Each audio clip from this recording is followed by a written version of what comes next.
Okay, there we go. So Ryan, it's all yours. And yeah, there you go. Well, thank you so much, Phil. It's really exciting for me to have the chance to be here with all of you.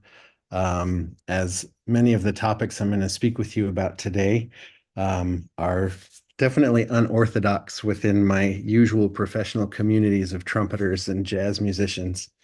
Um, and I feel profoundly aware of my lack of training in a Jungian realm. I fell in love with this world about 4 years ago and started immersing myself in it and loved how it provided me with language to kind of build a temenos around my experience as a trumpeter and as a musician. And I think I'll go ahead and start sharing my screen here. Um,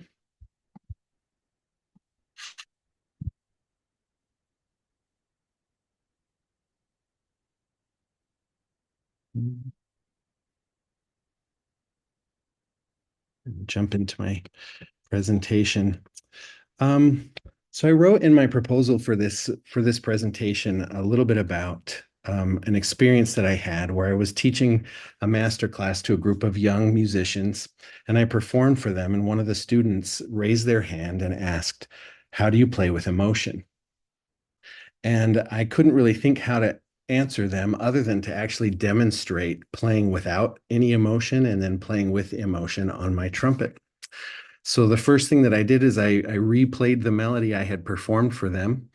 Um, and I and I'd never done this before, but I just consciously split myself off from any awareness of my body while I played, so that my awareness as a performer was completely in my head, and I kind of commanded my body to make sounds on the trumpet. And it sounded like a trumpet, probably something that a synthesizer could reproduce, but it did not have any of me in the sound.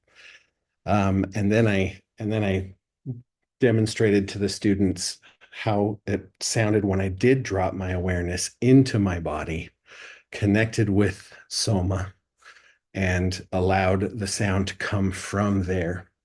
And I was astonished at how the students received this. You could have heard a pin drop. They were absolutely enamored by the change in the sound. And what was also interesting to me is I got a bunch of psychosomatic symptoms just from doing that experiment. I got a terrible headache, absolutely painful. And from then on in my professional life as a musician, every time that I performed, if I dropped into performing from that top down, sort of commanding the body from the mind, I would just get these symptoms that made it almost impossible to play. And that points to what remains for me the absolute magic of music, which is that from my experience, there's an instantaneous connection between the inner realms of the psyche and the outer realms, like in acoustic reality. If I have an inner shift as a performer on an emotional or affective level, it shows up in the sound. The sound actually changes. And so the trumpet has started to become a really meaningful metaphor for me. A metaphor, I'm going to move one thing on my screen here. A crossing over, an actual bridge between psyche and soma, a mirror that I can partner with in practicing my music. And I hope to share a few interesting insights about this exploration that I've been doing for the last few years. One, and I'm going to focus on two things. The first is embouchure as a metaphor for ego. So the embouchure in trumpet land, that literally just means like my face, what I do with my lips to play the trumpet. Um, and then the second thing I'm going to speak to is relating to resonance in the body as a player. So, but I want to ground my conversation in folklore using the tale of the Maiden King.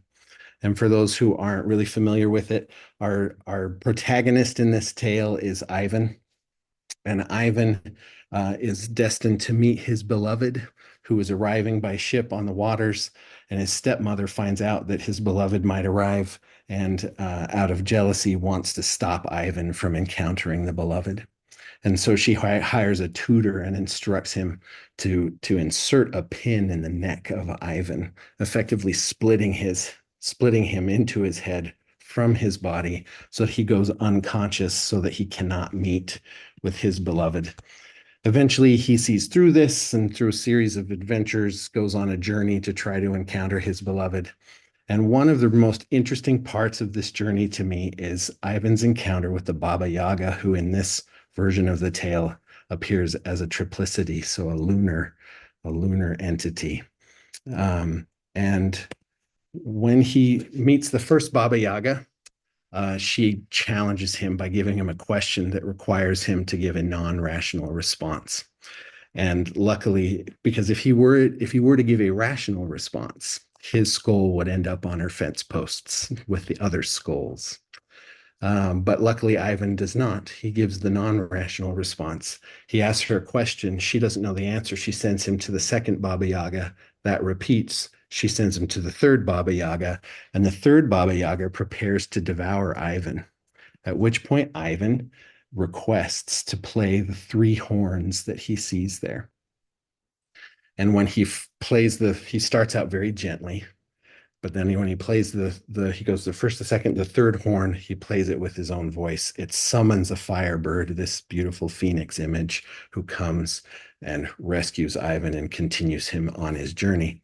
So for me, of course, as a trumpet player, anytime I stumble into horns as an image, I get excited. And it makes me think of this beautiful quote from Marion Woodman discussing these three horns. She wrote, "Perhaps with the first Baba, we are paralyzed with terror. Maybe with the second, we play victim a bit. On the third chance, we're ready to blow the pin out of our neck. And we're going to blow with our own voice if the firebird is going to come. Ivan blows gently in the beginning. When we're finding our voice for the first time, it is the better part of wisdom to open our throat gently, to let the energy from our body come forth gently into the outer world. The breath of life reaching deep into the body opens the closed down resonators, bringing body-soul back to life."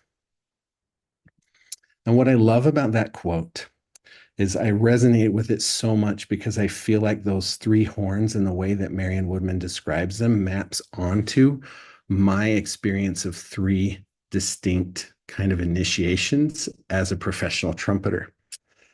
And each of these marked by a potentially career-threatening injury to my lips, which again, I'm considering as a metaphor for ego.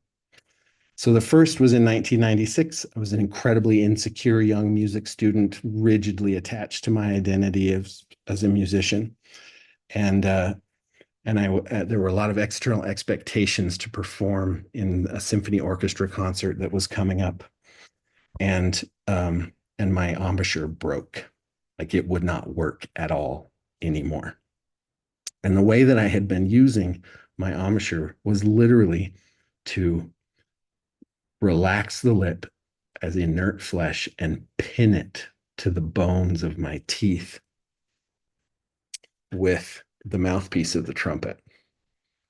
And so this inert flesh was pinned to the teeth, and then I would force air through it to try and play the trumpet. And so it struck me when I read this passage that Marion Woodman says, the first encounter with the Baba, perhaps we are paralyzed with terror. And that experience that I had of paralysis as flesh pinned to the bone. The second one happened 8 years ago in 2016. At this point, I was an established professional. And I was playing with a group that I love to play with. And it seemed the music called for a huge gesture from inside, but I wasn't ready for it. And I tried it anyway. And I went for this high note on my trumpet, and I felt a pop in my throat. There was a blockage in my throat, and then it pop, and all of a sudden I could not play anything above a certain note in the register. It was just gone. And my sense is that the breath itself was just not grounded in the resonance of my body when I did that. And remember, Marion Woodman warned about when the throat opens, if too much is released too fast, there is real danger. And that we often get to flirt with becoming victims. That was my experience. I really have, for several years, I wondered whether I should even continue with the trumpet. And then there's the third horn, which is where I feel I might view where I am right now, where I'm kind of coming into my particular voice in my particular body with my particular footprint. And that's a Marian Dunlea phrase. And so to further consider this idea of the lips of a trumpeter as a metaphor for ego, one of the things I love about Marion Dunlea's body dreaming is it's kind of rooted in the idea that body and soma offers an immediate expression for the unfolding psyche, maybe the most immediate. And that invited me into considering my instrument from this lens of like, maybe I can see this as the embodiment of a process of developing an ego container that is capable of relating to the archetypal.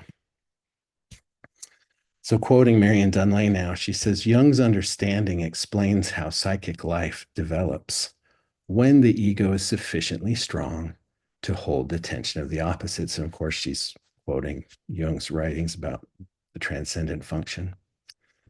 But what's fascinating to me as a trumpeter about this is what I now understand about a healthy embouchure. So for me to play the trumpet, I have to set up a literal tension of opposites in my face, where there's a wall of muscle that extends from the corner of the nose to the tip of the chin that stays absolutely in place, that then allows for the center to participate in the vibration of the sound wave. So, and what's even more interesting is that if a student or if a player moves that tension of the opposites, if they manipulate those walls in order to move around on the instrument, then they risk injury. It's really dangerous. It thins out the center of the lip and things can go really wrong really fast. And so I love that. And maybe just for the sake of time, I'm going to jump down to the end of this next quote. The idea here is that ego consciousness emerges out of the self, and that the practice of body dreaming, according to Marion Dunlea, is to learn to help the ego recognize that it is not the master in the house, right? That it is an essential part, but it is not the whole. And that just really strikes a chord with me, to use a musical metaphor, because I realized that for the first 32 years of my life as a trumpeter, I was using a top-down model for performing on the trumpet, where my mind would command my body. I would blow the air, and this allowed the lips to feel like they were the absolute center of everything as a player, and then the trumpet would sound. But it was very top-down. Another Marion Woodman quote comes to mind, where she talks about Cartesian thought. Descartes introduced a view of mind as an incorporeal thinking substance, radically distinct from body. As entirely mindless, matter or body had to be controlled by the mind not being in matter, but over matter, as a master ruling a slave. And that is how I played for 3 decades. And so I am experiencing now a very necessary shift in my playing as trumpet, where my old model, which was a patriarchal mind over matter, rooted in causality, where I'm dominating the body with an impulse in the mind, it allowed the lips as ego to remain, to believe they were the center of it all. And here are some common phrases we use in the trumpet community. We take a breath. We blow the air. We attack notes. And we often talk about, ooh, he hit the note. She hit the note. It's really interesting to pause and think about that language in terms of the images they evoke. Where now I feel like I'm being invited into understanding a new approach to performing. This I think of now as conjunctio. This is mind or consciousness in matter. This is acausal or maybe synchronistic, and it's all about partnership. In this model, the ego is, or the lips, are not the center, they're a connector between two resonances, inner and outer. The breath, instead of taking the breath, I now consciously practice allowing the breath. And it brings me back to Marion's quote, the breath of life reaching deep into the body opens the closed down resonators. Instead of attacking notes, I'm inviting them to sound and letting go of the air instead of blowing and singing notes instead of hitting them. So we might image this model as two resonances. On the left, an inner resonance, which represents psyche and soma for me. On the right, an outer resonance, which is the acoustic realm and also the reception of the audience, the collective experience. And what's fascinating about it to me is that the lips, as I now understand them, and this is super cool to me, geeking out on the trumpet stuff, but the lips become a 0 point where these two resonances meet. And maybe when we think of Jung's quote about the psychoid nature of reality, and the most enigmatic part of that statement to me was the idea that this 0 point, these apexes both touch and do not touch. Well, after my most recent injury, I met with a master of the trumpet. His name is Brad Good, and he helped me understand that, because I always thought the lips were always touching when I played. They were always vibrating together. It turns out acoustically that is not true, but that the lips are an adaptive, supple container for a vibrating column of air. And if you look at slow motion videos, they are literally both touching and not touching. And if you want to geek out on that, you could look those things up on YouTube, no problem. But of course, we could take, oh, and then the bridge connecting these realms is really pneuma. It's breath. Breath understood as something that must be constantly in motion and absolutely stable at the same time. So we could swap those out very quickly and just notice here Jung's model of the psyche, where the apexes touch and do not touch, where the inner resonance becomes psyche and the outer is matter.